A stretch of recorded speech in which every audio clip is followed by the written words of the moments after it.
IndiGo വിമാനത്തിൽ പ്രതിഷേധക്കാരെ ആക്രമിച്ചെന്ന ആരോപണത്തിൽ EP. ജയരാജനെതിരെ കേസെടുക്കാനുള്ള നീക്കം രാഷ്ട്രീയ പ്രേരിതമെന്ന് സിപിഐഎം. യൂത്ത് കോൺഗ്രസ് പ്രവർത്തകരെ ആക്രമിച്ചു എന്നത് കള്ളക്കഥയെന്നും പ്രതികരണം.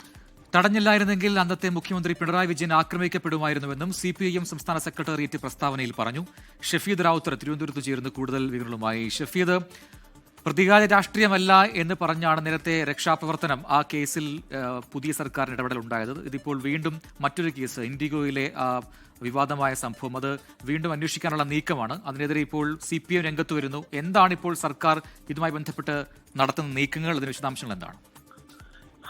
നേരത്തെ നമ്മൾ പ്രതീക്ഷിച്ചതാണ് സിപിഎമ്മിന്റെ ഭാഗത്ത് നിന്ന് ഇങ്ങനെ ഒരു പ്രതിരോധം. കാരണം നമുക്കറിയാം ഈ കേസ്, അതായത് ഇൻഡിഗോ വിമാനത്തിലെ പ്രതിഷേധവും ആ പ്രതിഷേധത്തെ തുടർന്ന് 2 കേസുകൾ എടുത്തു. ഒന്ന് അന്നത്തെ മുഖ്യമന്ത്രിയെ ആക്രമിക്കാൻ ശ്രമിച്ചു എന്നുള്ള കേസ്. ആ കേസിൽ ഏവിയേഷൻ വകുപ്പ് അടക്കമുള്ള കാര്യങ്ങൾ ഒഴിവാക്കി പിന്നീട് കുറ്റപത്രം സമർപ്പിക്കേണ്ട സാഹചര്യം ഉണ്ടായി. രണ്ടാമത്തെ കേസായിരുന്നു യൂത്ത് കോൺഗ്രസുകാരുടെ പരാതിയിൽ ഇ.പി. ജയരാജൻ അടക്കമുള്ള ആളുകൾക്കെതിരെ എടുത്തത്. എന്നാൽ ഇ.പി. ജയരാജനെ പ്രതി ഒഴിവാക്കിക്കൊണ്ട് ആ കേസ് അവസാനിപ്പിക്കാനുള്ള നീക്കം പോലീസ് കോടതിയിൽ റിപ്പോർട്ടായി നൽകിയെങ്കിലും കോടതി അത് അംഗീകരിച്ചില്ല. പിന്നാലെ ഫർസീൻ മജീദിന്റെ അപേക്ഷന്മേൽ കോടതി തുടരന്വേഷണത്തിന് നിർദ്ദേശം നൽകുകയായിരുന്നു. ഈ സാഹചര്യമാണ് ഇപ്പോൾ സിപിഎം ചൂണ്ടിക്കാണിക്കുന്നത്. അതായത് ഇ.പി. ജയരാജനെതിരെ കേസെടുക്കാനുള്ള നീക്കം അത് രാഷ്ട്രീയ പ്രേരിതമാണെന്നാണ് സിപിഎം ആരോപിക്കുന്നത്. മാത്രവുമല്ല, ഈ യൂത്ത് കോൺഗ്രസ് പ്രവർത്തകരെ വിമാനത്തിനുള്ളിൽ ആക്രമിച്ചു എന്നുള്ളത് കള്ളക്കഥയാണ്.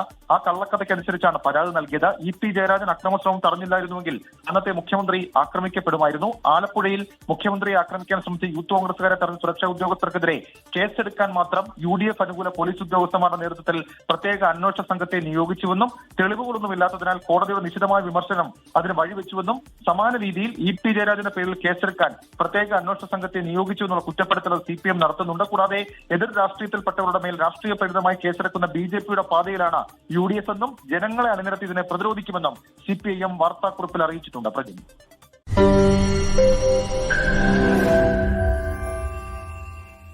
ലോകത്തെവിടെയായാലും ഏത് സമയത്തും 24 വാർത്തകളും ഓഗ്മെന്റഡ് റിയാലിറ്റി പാക്കേജുകളും എക്സ്പ്ലെയിനറുകളും വിശദമായി കാണാൻ ഞങ്ങളുടെ യൂട്യൂബ് ചാനൽ നിങ്ങൾക്ക് സബ്സ്ക്രൈബ് ചെയ്യാം.